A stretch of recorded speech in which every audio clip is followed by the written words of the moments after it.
My name is Harold McMurran. I served with the 546 Maintenance Field Army Company, 3rd Army under General Patton. And our role was to maintain anything that the Army had, from a pocket watch to the largest tank they had. And we went in on D-Day at Normandy, and that's where we joined up with Patton's Army, and that was around about 1st of December. My name is Andrew Tim Canary. I was a sergeant in the 45th Evacuation Hospital during World War II. I'm George F. Mills. I'm a veteran of World War II, European Theater of Operation, 4 battle stars.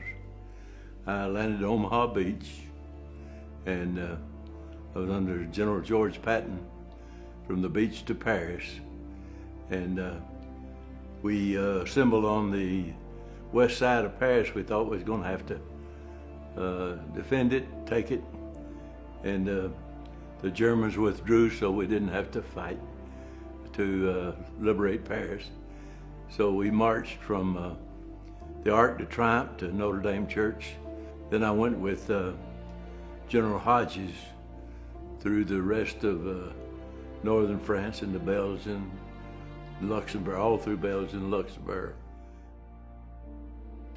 My name is Robert M. Rollins, also known as Bob. I was born in the coal regions of Pennsylvania.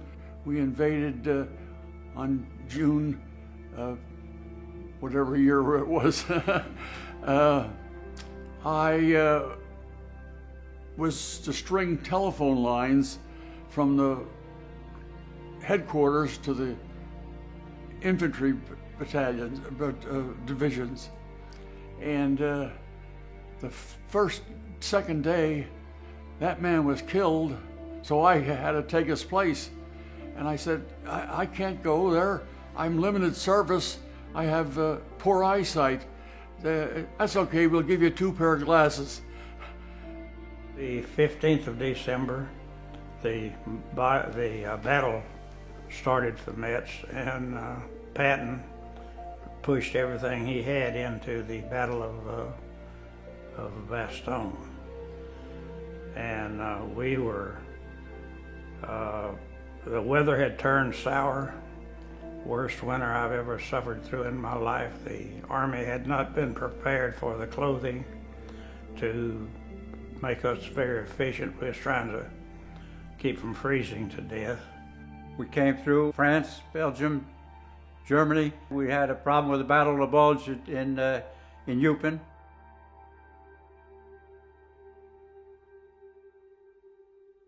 At 5:30 in the morning of the 15th of December, they lobbed a bomb over into the courtyard next to ours, just missing the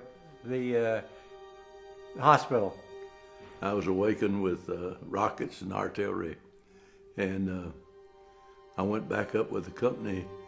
The breakfast was going up with food, so I went back with a Jeep, and 2 divisions were attacked in our company. It broke basically all the windows in our building. We had about 175 patients. We took them down in the basement. When the concussion struck, I was walking out of a room full of patients into a hallway. But we had wool blankets up to the windows because of blackout. The glass didn't come through then. If it had been, it would have gotten me, and it would have gotten 3 nurses, because they were all out there in the hallway. But we moved the patients. Nobody got hurt. And on our way down with the snow and sleet and ice on the roads, we got pretty close to Bastogne, and we had a tank that we used to help for protection. it got in and slid off in a ditch. And we spent a day trying to get it out. But all the time, we were having to fight off the Germans that were trying to attack. There was a line, and we were part of the line that was protecting Bastogne. And it just kept snowing and sleeting and raining and refreezing again. And finally got into some of the Ardennes forest there. And the Germans liked that because they could fire their artillery into the forest, and the splinters from the trees, they would wound you or kill you just like a piece of shrapnel would. And that went on until actually about January the 16th. So we held it all day the 16th. 17th, they knocked out our Jeeps that was bringing us ammunition. And then the 18th, they knocked out the little tank that was bringing us ammunition. And nobody was within 2 miles of us. So we couldn't get any ammunition, couldn't get any help. And we only had 6 rounds of ammunition. So the company commander, they set the house on fire we was in, where headquarters was. And he just surrendered the company. So we lost the company for 5 months. And we went through Stalag 4B, where we was fingerprinted and photographed. And they segregated us, and the officers was sent to concentration camps. The privates were sent to coal mines and work farms. It took us, I think this was the 16th, took us to the 17th or the 18th to be able to get rid of all of our patients, to put them to different hospitals.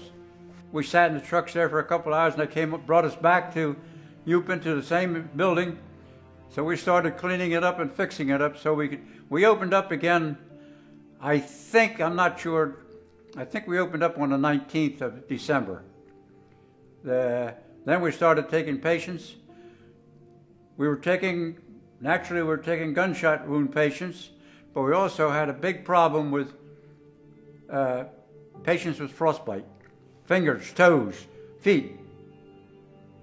There was just an enormous amount of them because the weather had about a foot of snow on the ground, and it was cold. I mean, it was cold. I was fortunate I was inside a lot with the hospital patients, but I was still taking care of people.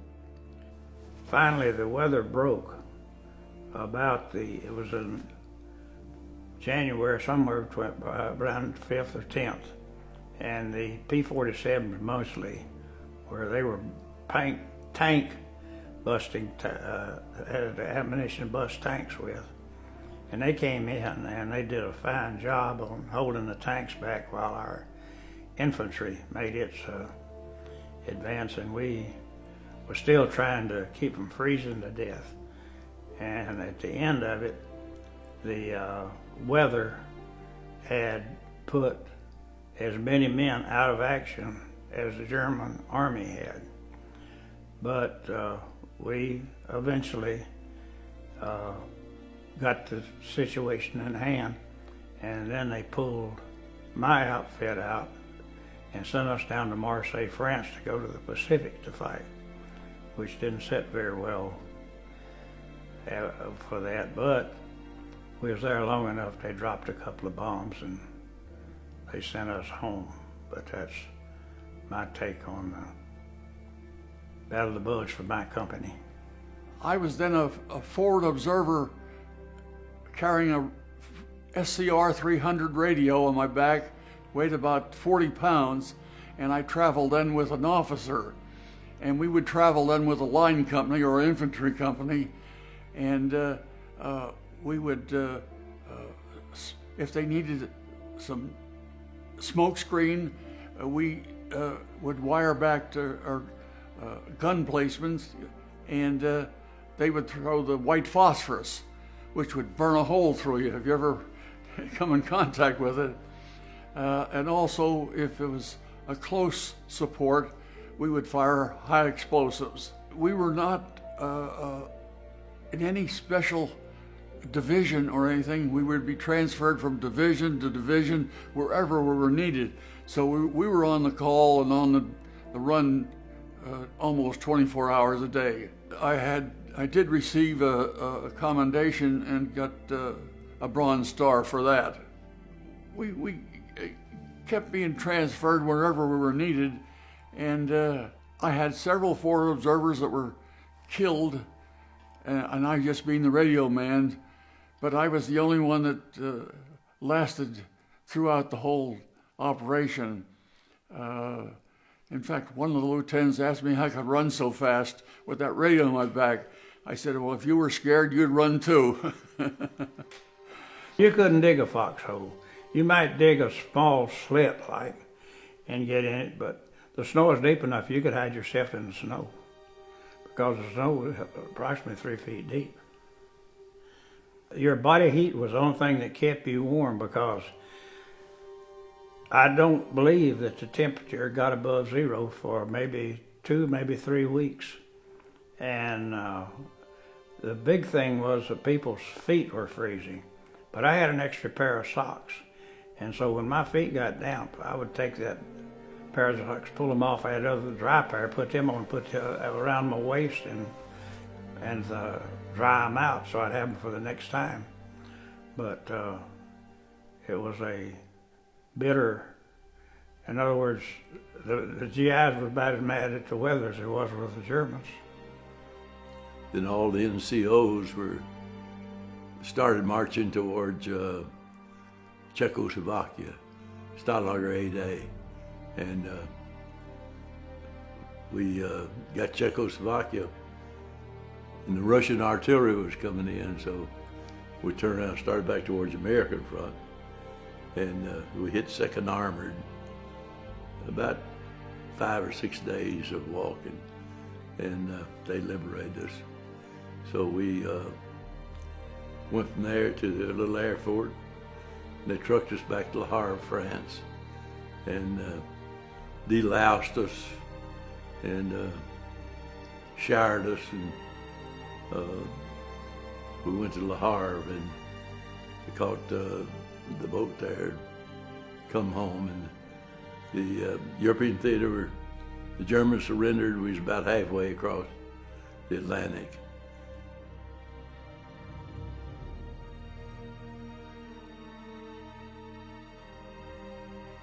Well, I wish them well, and I hope that they are sincere in their promotion for us people that fought the Battle of the Bulge. We, as I say, we took pride in our work. And I think we did my feeling is, and many people, we did a good job. Not bragging, but this, you know. We're thankful we were able to come in and liberate the areas we did in France, Belgium, and Luxembourg. And we feel like it's your obligation to do that. And it was what we wanted to do. And nobody wins in a war. It's just total destruction of where it's happening, and it's a thing that should never happen. All of the young people should know what happened here, and you should tell them, we should tell them. And if you know what has happened, then there's some ways sometimes that you can prevent what is going to happen again. And that's what we'd like to see done. In whatever type of sport you play, you should tell them, and because it's like I said, nobody wins in a war.